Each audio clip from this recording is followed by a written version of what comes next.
नमस्कार। आचरण के साथ मैं हूं टीएन मनीष। दरअसल इस समय एक बड़ा विमर्श, बड़ी बहस जो है वो ग्वालियर से निकलकर देशव्यापी स्तर पर चल रही है। संविधान निर्माता कौन, इस पर एक नई बहस छिड़ गई है।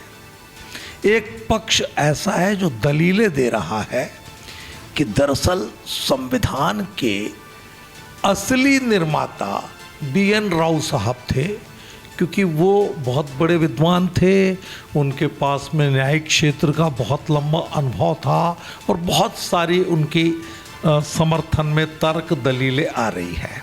और एक तरह से ऐसा लग रहा है कि doctor Bhimrao Ambedkar versus BN Rao की एक बहस है। हमारे साथ एक आलोचक, एक चिंतक, एक लेखक और मूल रूप से पेशे से प्रोफेसर डॉक्टर जितेंद्र विसारिया हैं, जो अच्छे कहानीकार भी हैं और एक चिंतनशील व्यक्तित्व हैं और अंबेडकर पे अपना अध्ययन रखते हैं। तो विसारिया जी का मैं आचरण में स्वागत करता हूं।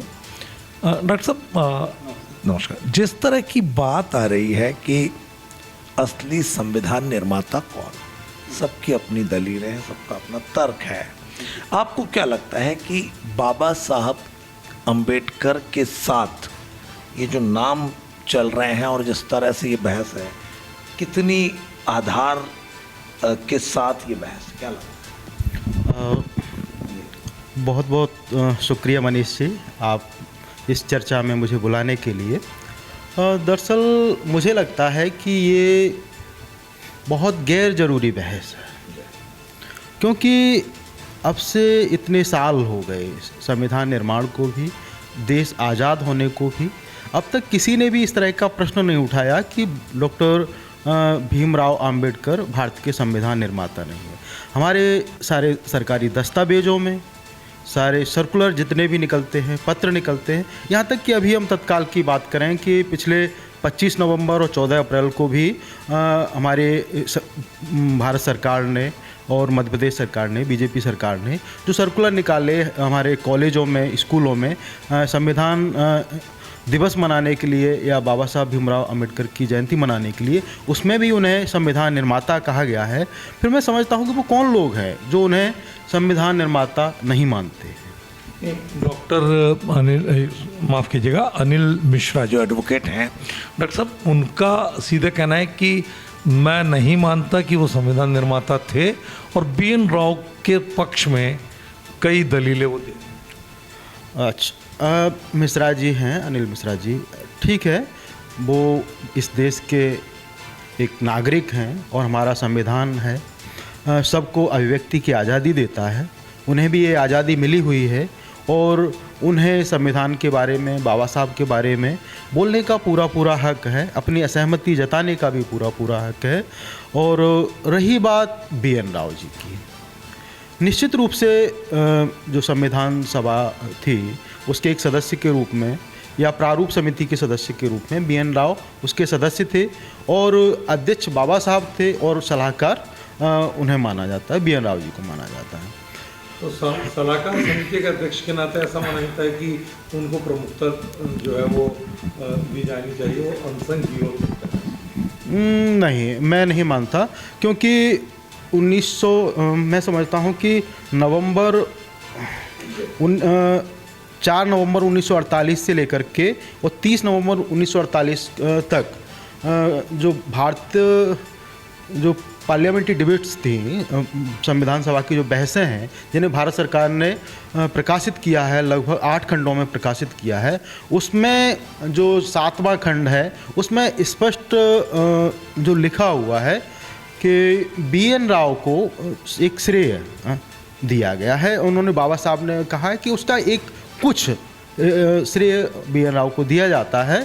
तो हम ऐसे ही मान सकते हैं कि कोई भी भवन का निर्माण करते हैं, किसी भी इमारत का निर्माण करते हैं, तो उसमें कोई एक नक्शा बना देता है और कोई पूरी बिल्डिंग बनाता है, पूरा मटेरियल इकट्ठा करता है और पूरा एक भवन, आलीशान भवन का निर्माण करता है। तो मुझे लगता है कि छोटा सा हिस्सा एक नक्शा बनाने का, जो नक्शा कहेंगे कि जो एक 1935 का जो भारत संविधान भारत का जो संविधान है, जो अधिनियम है, उसको कॉपी करके उन्होंने बाबा साहब के सामने प्रस्तुत किया था कि इसके आधार पर हम अपना प्रारूप बना सकते हैं। उसके बाद जो एक बृहत्तर संविधान का जो निर्माण है, उसमें सारा श्रेय बाबा साहब का है। और ये श्रेय हम नहीं दे रहे हैं, आप नहीं दे रहे हैं। उस संविधान सभा की जो बहस है, जो 7वां खंड है, उसमें टी कृष्णामाचारी ने खुद कहा है, मैं आपको पढ़ करके बता देता हूँ कि एक मिनट, वो खुद कहते हैं 25 नवंबर 1949 को दिए अपने भाषण में स्पष्ट कहा है कि मैं उन लोगों में से हूँ जिन्होंने डॉक्टर आम्बेडकर को बड़े ध्यान से सुना।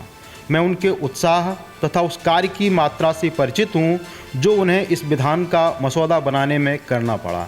साथ ही साथ मेरा यह भी विश्वास है कि इस विधान के मसौदे पर जो हमारे लिए आजकल इतना महत्व रखता है, जितना ध्यान दिया जाना चाहिए था, उतना ध्यान मसौदा समिति ने इसे नहीं दिया। सभा को शायद यह विदित है कि उसने जो 7 सदस्य नियुक्त किए थे, उनमें से एक ने सभा से त्यागपत्र दे दिया था और उसके स्थान पर अन्य सदस्य रखा गया था। एक का स्वर्गवास हो गया, किंतु उसकी जगह पर कोई व्यक्ति नहीं रखा गया। एक अमेरिका में था और उसकी जगह किसी अन्य व्यक्ति द्वारा नहीं भरी गई, तथा एक और सदस्य राजकार्य में लगा हुआ था। इतने रिक्त स्थान थे, 1 या 2 व्यक्ति दिल्ली से दूर थे और संभवतः अस्वस्थ होने के कारण उपस्थित न हो सके। अतः अंत में हुआ यह है कि इस विधान का मसौदा बनाने का काम डॉक्टर आम्बेडकर पर आ पड़ा और निसंदेह हम उनके प्रति कृतज्ञ हैं कि इतने प्रशंसनीय ढंग से उन्होंने इस कार्य को पूरा किया। ये बोला जाता है कि BN राव साहब ने जो दिया उसको कट कॉपी पेस्ट किया है बाबा साहब ने, इस तरह की बात नहीं। मैं एक और उदाहरण देता हूँ कि ठीक है, ऐसा ही एक 8-10 पन्नों का मसौदा BN राव ने हिंदू कोड बिल को लेकर के दिया था। हम जानते हैं कि संविधान के समानांतर ही हिंदू लॉ की तैयारी हो रही थी और उसमें 8-10 पन्ने का BN राव ने दिया, लेकिन BN राव उसके आधार पर बाबा साहब ने लगभग 4 साल की मेहनत में हिंदू कोड बिल तैयार किया और इतनी मेहनत की उसमें कि उन्हें मधुमेह हो गया, वो बीमार पड़ गए। और लेकिन उसका जो विरोध हुआ, यहाँ तक कि कांग्रेस के भीतर हुआ, संविधान सभा के भीतर हुआ, उसके बाहर हुआ, करपात्री महाराज जैसे तमाम लोग थे, उन्होंने सड़कों पर बाबा साहब का भयंकर विरोध किया कि ये हमारे सनातन धर्म को नष्ट करने का, या इससे हमारे परिवार विखंडित हो जाएंगे, इससे उसमें स्त्रियों को संपत्ति में अधिकार था, दत्तक का अधिकार था और जो विवाह का विशेष विवाह अधिनियम था और लड़कियों को पैतृक संपत्ति में अधिकार था। इस तरह के अधिकार थे जो आज तक लागू नहीं हो पाए। 2005 में आकर के बेटियों को पैतृक संपत्ति में अधिकार जो मिला है, जो 1951 से पहले ही मिल जाता। इतना विरोध हुआ, उसके बाद ये हुआ कि बाबा साहब को कानून मंत्री के पद से इस्तीफा देना पड़ा। उसका कुछ मसौदा 4-6-10 पेज का BN राव ने बनाया था। अब देखिए कि अगर BN राव ने उसे पूरा हिंदू कोड बिल बनाया होता तो सड़कों पर BN राव का विरोध हुआ होता, न कि बाबा साहब का विरोध हुआ होता। इसी तरह से उस समय अगर BN राव ने संविधान निर्माण किया होता तो आज तक चाहे बाबा साहब के विरोधी पक्ष के हों या समर्थक पक्ष के हों, सभी कोई न कोई तो कहता कि ये नहीं है। सब ने मिलकर के संविधान सभा में भी, संसद में भी सारे बाबा साहब के पक्ष में तो नहीं थे। वो लिखवा सकते थे, जो संविधान सभा की बहसें हैं उनमें से नाम कटवा सकते थे, लेकिन सब कृतज्ञ थे बाबा साहब के प्रति कि बाबा साहब ने लिखा है, बाबा साहब की मेहनत उसमें दिखती है और इसीलिए सारा श्रेय बाबा साहब को दिया गया है। लेकिन बाबा साहब इतने कृतज्ञ नहीं थे कि वो स्वयं अपना सारा श्रेय अपने ऊपर ले लें। वो उस में एक जगह लिखते हैं, वो आई ये बात कि उन्होंने कहा कि ये जो है ये कुछ श्रेय जो है वो देना चाहिए। हाँ, उन्होंने कहा कि इसमें मेरे पास दिया जाना चाहिए। हाँ, उसमें कुछ श्रेय BN राव को भी दिया। अब भी पर ध्यान दीजिए कि इसका कुछ हिस्सा या उसका जो ड्राफ्ट है उसमें बनाने में उनका थोड़ा बहुत रहा होगा। एक व्यक्ति को जब खड़ा होता है उसके कार्य के प्रति, तो वो एक तरह से कृतज्ञता से भरा हुआ होता है, वो विनम्र होता है। तो उस विनम्रता के भाव में उन्होंने जो BN राव जी के लिए कहा कि भी, उनका भी है तो हम उतना मान लेते हैं, हमें कोई दिक्कत नहीं है। ये एक तरह से एक सामूहिक कार्य था। उसमें जो 1935 का अधिनियम था उसके जो कमेंट्स थे उन पर बाबा साहब ने अकेले बहस उनके प्रश्न बनाए, मिनट्स बनाए और सारे समितियों के सामने रखे और उस पर बहस हुई। बहस के बाद उन्हें फाइनल किया गया और उन्हें वो एक विधेयक के रूप में फिर वो संविधान में शामिल किए गए। तो एक लंबी प्रक्रिया थी। एक बात और आती है कि ये बार बार वो पक्ष, सामने एक जो पक्ष है वो ये कहना चाह रहा है कि आरक्षण 10 वर्षीय व्यवस्था थी और बाबा साहब ने स्पष्ट लिखा है एक जगह कि आरक्षण की बैसाखी जो है वो मैं लंबे समय तक इनको नहीं वो करना चाहता हूँ। तो ये बात आ रही है कि अब वो बैसाखी सखी बन गई है। देखिए, आरक्षण भी दो तरह का, एक राजनीतिक आरक्षण, एक सामाजिक आरक्षण। सामाजिक राजनीतिक आरक्षण ठीक है, अगर सबको राजनीतिक रूप से अगर बराबरी मिल जाती है तो उन्होंने 10 साल के लिए रखा। लेकिन सामाजिक आरक्षण के लिए उन्होंने कहा कि जब तक समाज से गैर बराबरी समाप्त नहीं हो जाती है तब तक इस आरक्षण की जरूरत बनी रहेगी। ये बात बोली जा रही है ना कि 10 साल के लिए थामा। नहीं, ये तो नहीं है। जब उसमें शर्त ये है कि आप समाज में समानता ले आइए, 10 साल में ले आइए, 10 साल में ख़त्म कर दीजिए। और बैसाखी वाली बात उन्होंने कही थी कि आरक्षण की बैसाखी। नहीं, बैसाखी नहीं कहा। मैंने जितना भी अध्ययन किया है कहीं नहीं कहा, बैसाखी नहीं कहा। ऐसा कहना है लोगों, हाँ, कहने वाले कहते रहते हैं। तो आपका कहना क्या है कि 2 तरह के आरक्षण है? हाँ। उसमें कौन से आरक्षण को लंबा चलाने की बात? मुझे लगता है कि जब तक समाज में जातिवाद है, छुआछूत है, गैर बराबरी है और जो विभेद है ये समाप्त नहीं हो जाता है तब तक इसकी ज़रूरत पड़ेगी। आरक्षण कोई रोजगार गारंटी योजना नहीं है, वो डाइवर्सिटी के लिए है। वो समाज के सारे वर्गों का सत्ता में और सारे संस्थानों में वहाँ प्रतिनिधित्व के लिए है। हर एक वर्ग का वहाँ प्रतिनिधि होगा तो वहाँ कोई किसी के प्रति भेदभाव नहीं कर पाएगा कोई। अच्छा, एक बात और आती है डॉक्टर साहब कि जैसे एडवोकेट अनिल मिश्रा से मेरी बात हुई, उनका कहना ये है कि दलित हमने नहीं कहा, शब्द इन्होंने ही दिया उस समय, और बोले अगर ऐसा था तो फिर ये इनकी एक भी फ़ोटो में सूट बूट टाई और इसके अलावा कभी नहीं देखे वो, तो ये क्या है? देखिए, एक ये बहस का मुद्दा है और ये बहस उसी समय से चल रही थी गांधीवादी और अम्बेडकरवादियों के बीच में, या बाबा साहब और गांधी जी के बीच में। तो उसमें ये था कि गांधी जी अपने को उस सिंबल के रूप में रखना चाहते थे कि यहाँ का जो किसान है, अछूत है, हरिजन है या जो भी हैं, उनके अनुसार उनके पास लंगोटी तक नहीं है या एकमात्र लंगोटी है और पूरे अर्धनग्न अवस्था में रहते हैं, तो मैं भी उसी तरह से रहूँगा। बाबा साहब का इसके लिए एक तर्क था कि हमारा जो समाज है, हमारा जो किसान है, अस्पृश्य समाज है, दलित हैं, आदिवासी है, वो धोती लंगोटी में तो बरसों से रहते आए हैं, सदियों से रहते आए हैं। उनके सामने एक सिंबल होना चाहिए, एक प्रतीक होना चाहिए कि उस धोती लंगोटी से उठ करके वो क्या बन सकते हैं।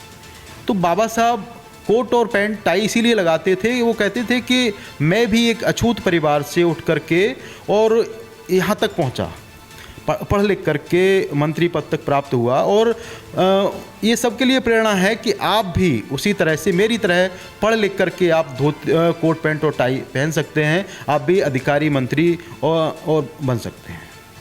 ये इसलिए था। तो इससे गरीबी तय नहीं हो जाती है। अगर कोई आदिवासी है या दलित है, वो पढ़ लिख गया है, उसे जॉब मिल गई है, वो प्रोफेसर बन गया है या मंत्री बन गया है या नेता बन गया है, तो वो क्यों आज भी पत्ते या धोती लंगोटी क्यों पहनेगा? उसे जो सुविधाएं मिली हैं उसका उपयोग करेगा। बाबा साहब को वो सुविधाएं मिली, उसके लिए उन्होंने मेहनत की, भारत देश से लेकर के विदेशों तक में। ये तो महू में उनके पिताजी तो उस समय फौज में अच्छी पोजीशन में थे ना, पारिवारिक पृष्ठभूमि तो अच्छी थी बाबा साहब। एक मिनट। तो मेरा कहना ये है कि ठीक है उस समय, लेकिन बाद में उनकी जॉब छूट भी गई थी। वो एक टीचर की जॉब थी और एक बड़ा परिवार था और उसमें, लेकिन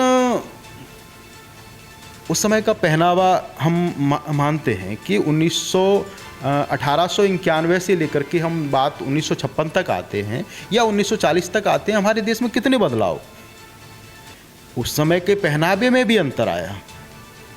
ठीक है, अगर हम बाबा साहब के पिताजी की ड्रेस देखते हैं तो वो पूरी सेना की वर्दी की ड्रेस है, तो बाबा साहब वर्दी तो नहीं पहन सकते थे। या फिर वो उस समय उन्हें धोती कुर्ता पहनने को मिला। उनकी कई तस्वीरें हैं, उनके जो चित्र हैं, ओरिजिनल चित्र हैं, उनमें धोती कुर्ता पहने हुए हैं। और कई जगह वो विदेश गए हैं तो उन्होंने कोट पैंट टाई भी पहना है। तो जहाँ जैसी परिस्थितियाँ हैं वहाँ जैसा देश वैसा भेष। तो इसमें अच्छा, एक बात और आ रही है कि अंबेडकर सरनेम ब्राह्मण परिवार ने दिया, एक वो टीचर थे, उनको पूरा उन्होंने लालन पालन किया। उसके बाद होलकर स्टेट सहित तमाम लोगों ने उनको कोलंबिया और जहाँ जहाँ भी उनकी शिक्षा, कैम्ब्रिज और इधर जो गए हैं पूरा, उसमें पूरा योगदान जो है वो रहा है। उसके बावजूद अगर इस तरह की बात आती है तो ये ठीक नहीं है। मुझे लगता है कि ये भी श्रेय लेने की बात है। अगर अंबेडकर सरनेम बाबा साहब को किसी ब्राह्मण टीचर ने दिया तो महाराष्ट्र में आज भी उस सरनेम के उस बिरादरी में, ब्राह्मण बिरादरी में लोग होंगे उस नेम को। मुझे लगता है कि कहीं भी ये सरनेम बाबा साहब के अतिरिक्त मुझे कहीं नहीं दिखाई देता है। किसी भी सवर्ण परिवार में वो सरनेम दिखाई नहीं देता है। वो उनके गांव अंबा वडेकर नाम था और उनके जो टीचर थे उन्होंने कहा है कि इससे बोलने में थोड़ी दिक्कत होगी और इसीलिए आप इसे अंबेडकर कर लीजिए। तो उन्होंने उसे अंबेडकर कर लिया या टीचर ने कर दिया। और उनके जो वास्तविक गुरु थे वो कैलुष्कर थे, ना कोई अंबेडकर थे। अंबेडकर होते तो और कई अंबेडकर दिखाई देते ब्राह्मणों में, लेकिन कहीं नहीं दिखाई देते। तो हाँ, ये भी एक तरह का नैरेटिव, गढ़ा हुआ नैरेटिव है कि बाबा साहब को एक ब्राह्मण टीचर ने अपना सरनेम दिया। और उनकी जो टीसी है, अभी उनके नाती हैं प्रकाश अंबेडकर, क्या नाम है उनका, वो वहाँ से अभी कटवा करके लाए हैं। तो उसमें किसी भी टीचर का इस तरह का नाम नहीं है। ये बात तो सही है ना कि उनको पढ़ने के लिए काफ़ी आर्थिक सहायता उस समय होलकर स्टेट में और इस तरह से दी गई, तब वो जा पाए। होलकर स्टेट नहीं कहेंगे, गायकवाड़ ने, सियाजी गायकवाड़ ने। ये भी अब ये अध्ययन की ही न्यूनता है कि आप गायकवाड़ को होलकर कह रहे हैं। होलकर तो इंदौर में थे। हाँ हाँ, नहीं, महूस के बाद तो वो वहाँ से चले गए।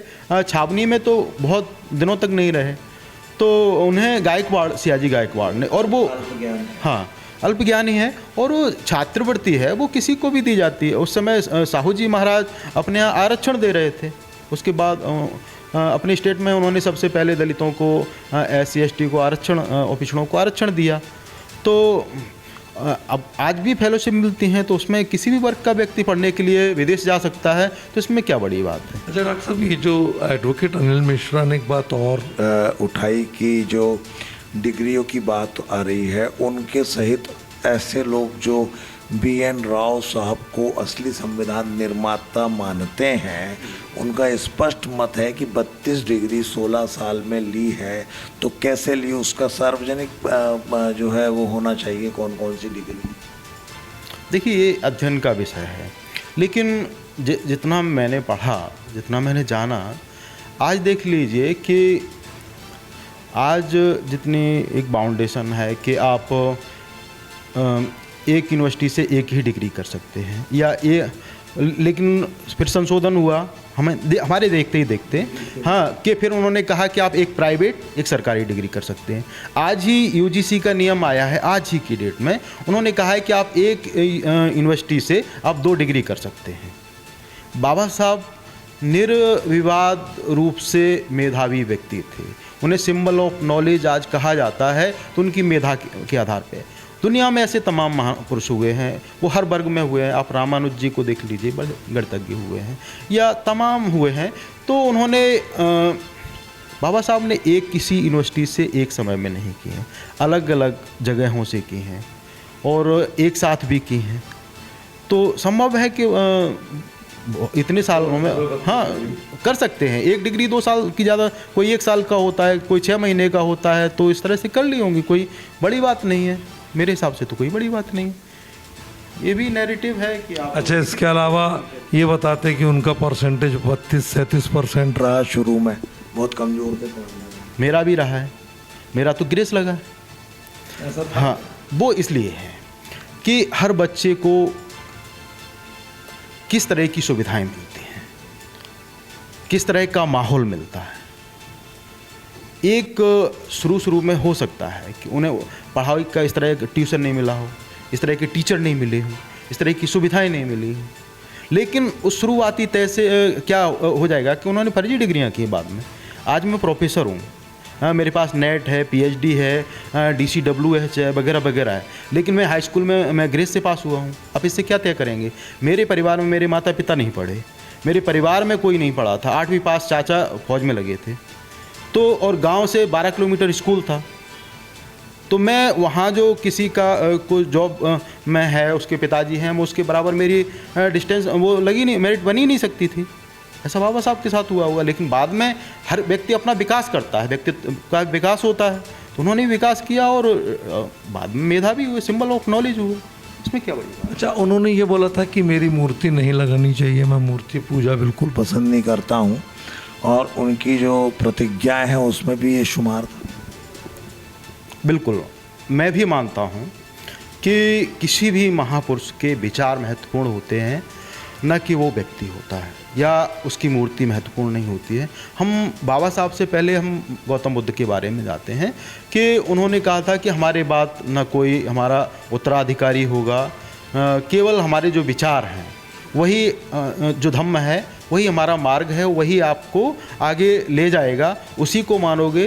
न मैं अब दोबारा अवतार लूँगा, न मैं कोई जन्म लूँगा, और न आपको कोई सीख देने वाला होगा, न मैं अपना कोई दूसरा गुरु पैदा करेंगे। लेकिन बाद में क्या हुआ? अशोक के समय तक क्या हुआ कि पहले विचारों को माना गया, फिर उसमें 2 शाखाएं हीन और आयन और महायान हुई।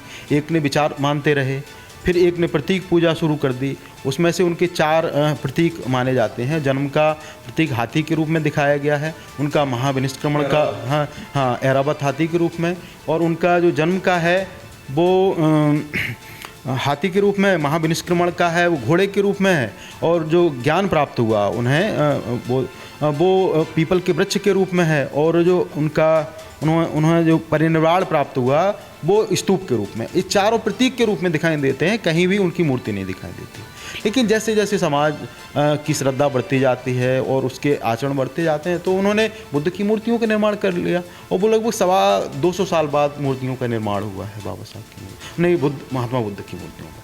तो मैं मानता हूँ कि विचार के साथ में लोग सिंबल को भी महत्व देते हैं। बाबा साहब ने नहीं कहा हुआ कि उनकी मूर्तियां बनाइए, नहीं कहेगा कोई भी महान व्यक्ति, नहीं कहेगा कि तुम्हें हमारी पूजा कीजिए, आप हमारे विचारों को मानिए।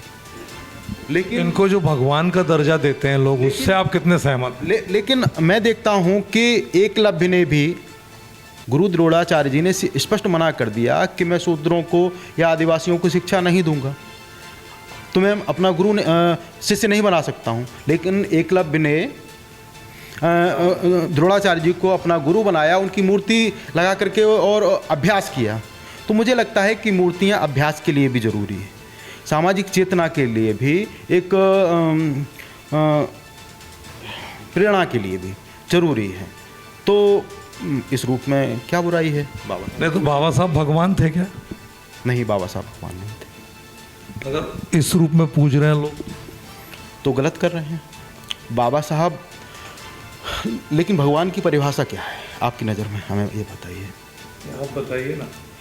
भगवान जो है आपके लिए हित करता है, हाँ? आपके जो भाग्य का निर्माण करता है।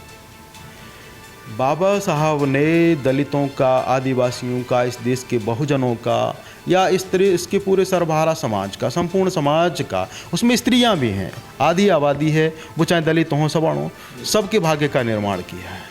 अगर कोई उन्हें भगवान के रूप में मानता है ठीक है, लेकिन अगर उसके चलते कोई कर्म कांड करता है, उनका मस्तक के दूध से धोता है या कुछ करता है, तो ये आडंबर है, पाखंड है। इसका मतलब है कि उस व्यक्ति ने उनके विचारों को ग्रहण ही नहीं किया है, उस दिशा को वो नहीं किया है। वो एक मूर्ति पूजा से दूसरी मूर्ति पूजा की तरफ चला गया है, और इसमें वो कहीं भी नहीं पहुंचेगा। वो जहाँ है वो वहीं बना रहेगा।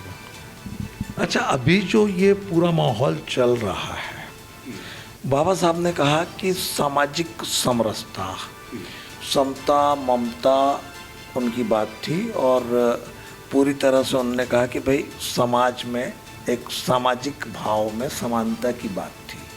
तो आपको क्या लग रहा है कि अभी जो ये विभेद वाली बात आ रही है, क्योंकि हो ये रहा है कि एक अदालत परिसर के बीच का मामला, दो वकील समुदायों का वैचारिक तौर पर वो एक द्वंद्व है, उसमें न्यायालयीन प्रक्रिया है, न्याय अपना तय करेगा, अपनी बात होगी। तो दोनों ही पक्षों में, क्योंकि अतिरेक हर जगह बुरा है, समाज के लिए अभिशाप है किसी भी तरह का अतिवाद। तो दोनों पक्षों में आप एक वैचारिक और चिंतक होने के नाते आपको क्या लगता है डॉक्टर साहब कि ये जो हो रहा है, अगर ये एक परिसर का मामला है, न्यायालयीन प्रक्रिया के तहत है, उसमें बाहरी तौर पर लोगों का, दोनों ही पक्षों का, चाहे वो समर्थन करें चाहे मूर्ति का विरोध करें, क्या आप कहना चाहते हैं? आपने शुरू में क्या कहा था? ये जो हाईकोर्ट परिसर में बोला। अच्छा, देखिए, मैं वकील भी नहीं हूँ और मैं एक लेखक हूँ और लगातार बाबा साहब को पढ़ता रहता हूँ, विचारों को ग्रहण करता रहता हूँ। जैसे दुनिया के महापुरुषों को मैं महान मानता हूँ, उसी तरह बाबा साहब को भी मानता हूँ। अब ये बाबा साहब ने संविधान निर्माता हैं।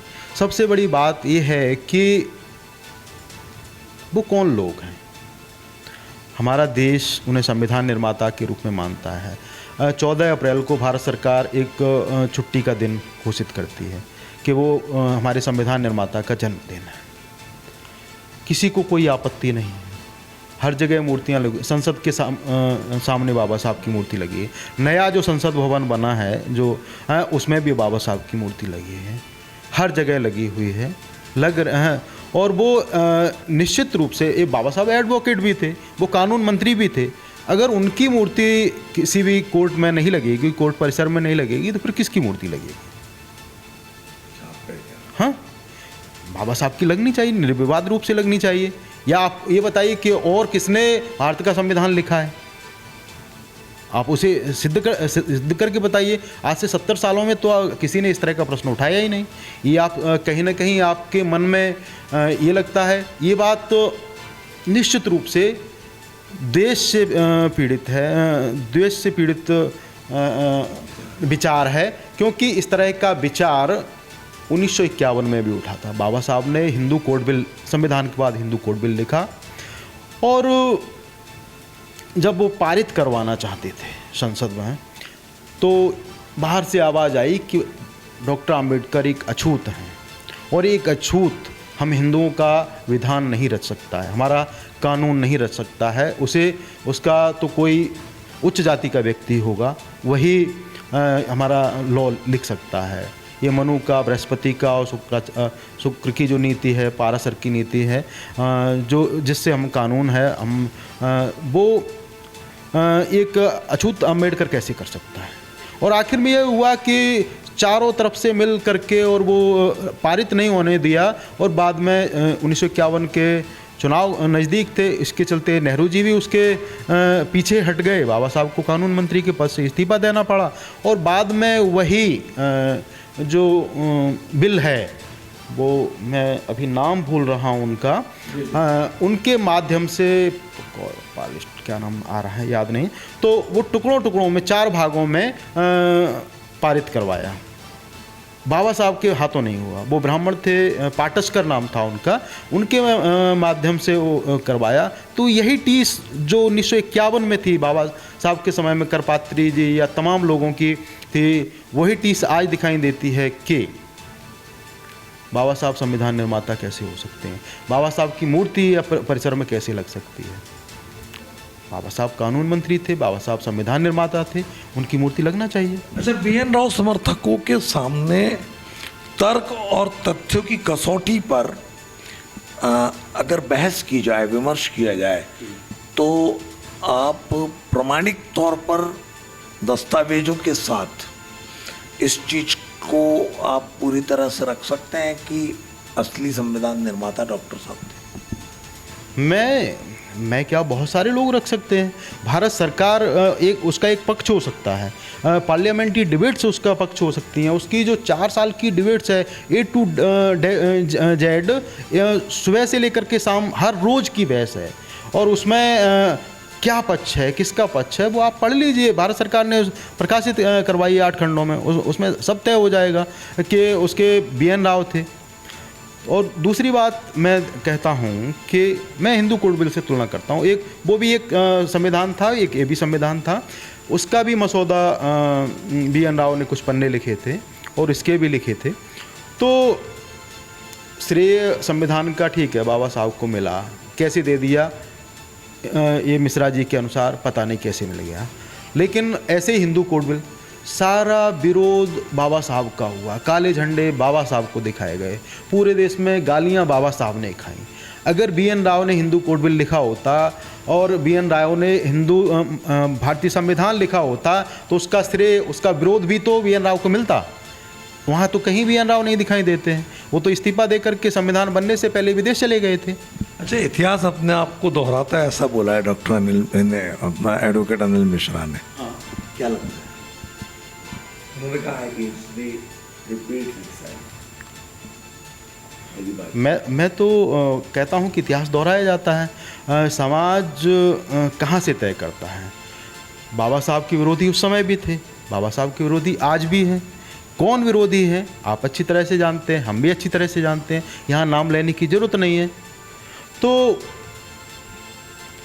फिर जब विरोध उस समय हो सकता है तो इस समय भी हो सकता है, क्योंकि मानसिकता काम करती है। वो मानसिकता है जो इस देश के बहुजनों को, दलितों को अपने बराबर नहीं मान सकती है। वो समरसता की तो बात करती है, आपने कहा था कि वो समरसता, हाँ, सामाजिक समरसता की बात कर रहे हैं। हाँ, मैं मानता हूँ कि समाज को समरसता की ज़रूरत नहीं है, समाज को ज़रूरत है समानता की, स्वतंत्रता की और भाईचारे की। बाबा साहब ने जो संविधान निर्माण में, जो मूल अधिकारों में बात की है, स्वतंत्रता की, समानता की और भाईचारे की, जो फ्रांसीसी क्रांति से लिए गए हैं।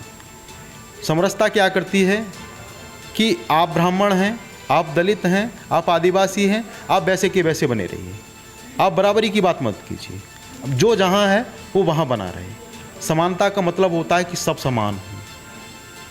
बाबा साहब का जो सिद्धांत है वो एनिहिलेशन कास्ट का है, यानी जातियों का सर्वनाश हो, विनाश हो, और उसकी जगह पे एक समतावादी समाज का निर्माण हो, जिसमें सबको स्वतंत्रता हो, सभी भाईचारे के साथ में रहें।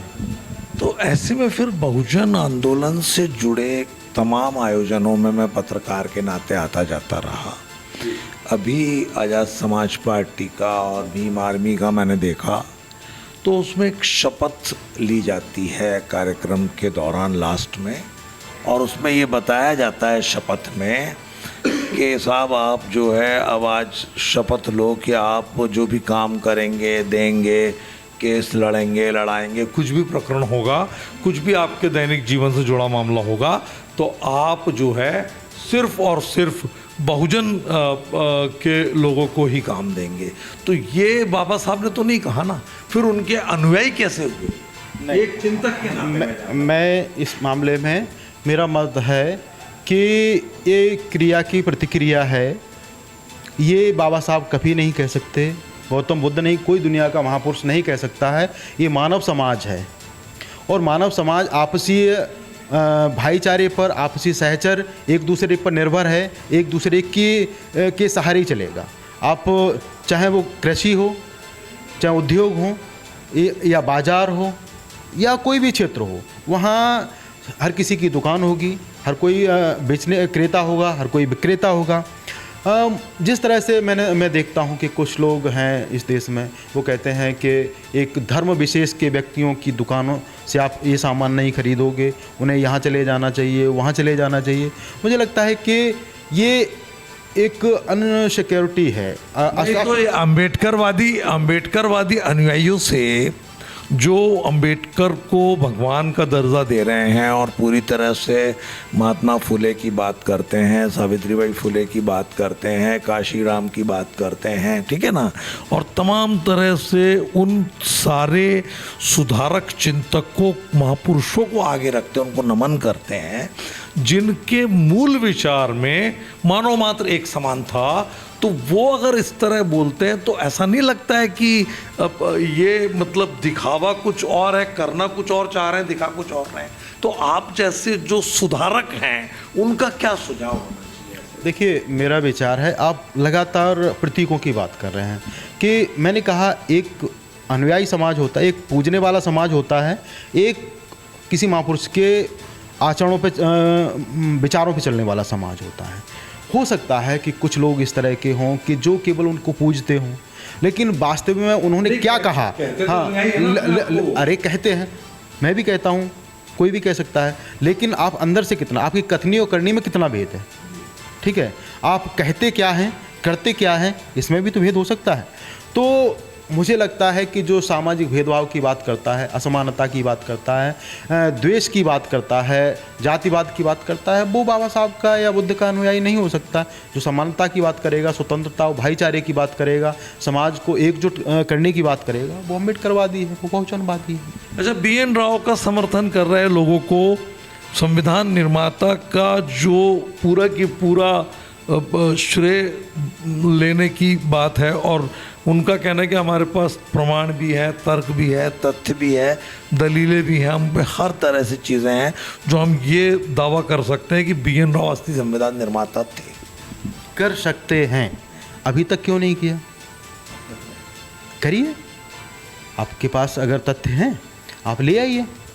अभी तक तो दुनिया मान चुकी है, बाबा साहब को सिंबल ऑफ नॉलेज मान चुकी है, भारत का संविधान निर्माता मानती है, और हमारी सरकारी वेबसाइटें हैं, सरकारी दस्तावेज हैं, उस समय सारी संविधान निर्माता मानती हैं। अगर आप ले आइए, आप सिद्ध करके दिखाइए, हमें क्या बुराई है, इसमें मुझे कोई दिक्कत नहीं है, किसी को भी कोई दिक्कत नहीं होनी चाहिए, क्योंकि जो सत्य है वो आप अपने आप सामने निकल करके आएगा, कितने भी पर्दे में होगा, कभी ना कभी तो निकल के आएगा। अगर झूठ है तो वो पल में धुल जाएगा। आप बहुजन के ऐसे लोगों को कुछ सुझाव देना चाहेंगे जो आयोजनों के दौरान, जैसा मैंने कहा कि इस तरह की शपथ और ये करते हैं, इससे सामाजिक विभेद बढ़ता है, और इधर इनको आप क्या सलाह देना चाहते हैं जो BN राव की वकालत कर रहा है, ताकि एक सामाजिक भेदभाव ना बढ़े, खाई ना बढ़े, विभेद ना बढ़े, और हमारी वैमनस्यता ना बढ़े, और हम समाज में भाईचारे के साथ सारे धर्म संप्रदाय के लोग जो हमारे संविधान की मूल आत्मा है, एक साथ अपने धर्म, अपने पंथ को स्वतंत्रता के साथ मानते हुए इस देश के भले के लिए, इस देश के अच्छे के लिए एक अच्छे नागरिक की तरह। देखिए, दोनों पक्षों, मैं दोनों पक्षों को नहीं, मैं सारे पक्षों को के लिए कह सकता हूँ कि हमारे देश है वो लोकतंत्र की नींव पर खड़ा हुआ है। संविधान उसकी आत्मा है। संविधान हमारे लिए सबसे ऊपर होना चाहिए, ठीक है। संविधान में जो हमारे अधिकार हैं हम उनका पालन करें, जो नीति निर्देशक तत्व हैं हम उनका पालन करें, उनको मानें, और अपनी स्वतंत्रता के साथ साथ में हम दूसरे की स्वतंत्रता का भी सम्मान करें। अपनी अभिव्यक्ति की आज़ादी की बात तो करें, लेकिन हम ये देखें कि हम दूसरे की अभिव्यक्ति की आज़ादी को तो बाधित नहीं कर रहे हैं। हम केवल आपसी भाईचारे की बात नहीं करें, हम संपूर्ण समाज के भाईचारे की बात करें, जिससे हमारा देश मजबूत होगा। इस देश के नागरिक एक मिल होकर के रहेंगे, एकजुट होकर के रहेंगे, और इससे इस देश का विकास होगा, देश दुनिया में उसका नाम होगा। आपस में छोटी छोटी बातों को लेकर के उलझना ठीक नहीं है। बाबा साहब इस देश के संविधान निर्माता हैं, सम्माननीय हैं, महापुरुष हैं, वो सबके हैं। वो दलितों के भी हैं, सवर्णों के भी हैं, स्त्रियों के भी हैं, आदिवासियों के हैं, दुनिया गोरे काले सबके हैं। आप चाहे जापान हो, अमेरिका हो, कोलंबिया हो, कहीं भी हो, हर जगह गांधी की तरह बाबा साहब को भी महत्व दिया जा रहा है, उनकी मूर्तियां बनाई जा रही हैं। आप ग्वालियर जैसी एक हाईकोर्ट परिसर में अगर मूर्ति लगती है तो सबको सम्मान करना चाहिए। बाबा साहब सबके हैं, किसी एक के नहीं हैं, मैं इतना मानता हूँ। तो कुल मिलाकर हम ये कह सकते हैं कि इसमें अब चूँकि जो विमर्श का दौर आ गया है, जो एक चिंतन का दौर आ गया है, ऐसे में दोनों ही पक्षों को तर्क और तथ्य की कसौटी पर, हमारे यहाँ शास्त्रार्थ की पुरानी परंपरा रही है। ऐसे में अगर कोई सामाजिक विभेद बढ़ने वाली बात आ रही है और कतिपय तत्व इस पूरे मामले की आड़ में अगर भाईचारे को और सामाजिक समरसता या हमारे सौहार्द को खलल डालने की कोशिश करते हैं, तो उनको जवाब देने के लिए दोनों पक्षों के बुद्धिजीवियों को एक साथ एक जाजम पर आकर बैठना चाहिए और एक सौहार्दपूर्ण वातावरण में अपने अपने प्रमाणों के साथ खुले तौर पर हमारे संवैधानिक अधिकार और दायरे के बीच रहकर संसदीय तरीके से इस मसले पर एक सार्थक बहस जरूर करनी चाहिए, ताकि हमारी आने वाली पीढ़ी भ्रमित होने से बचे और उसके सामने इस पूरे मामले में कि संविधान का असली निर्माता कौन है, दूध का दूध और पानी का पानी आना चाहिए, क्योंकि आने वाला भविष्य हमारे आज के बच्चे हैं। कैमरा पर्सन विक्की सिंह के साथ टीएन मनीष, आचरण न्यूज, ग्वालियर। देश दुनिया की सभी खबरें देखने के लिए जुड़े रहिए आचरण न्यूज से। आचरण न्यूज हर कदम आपके साथ।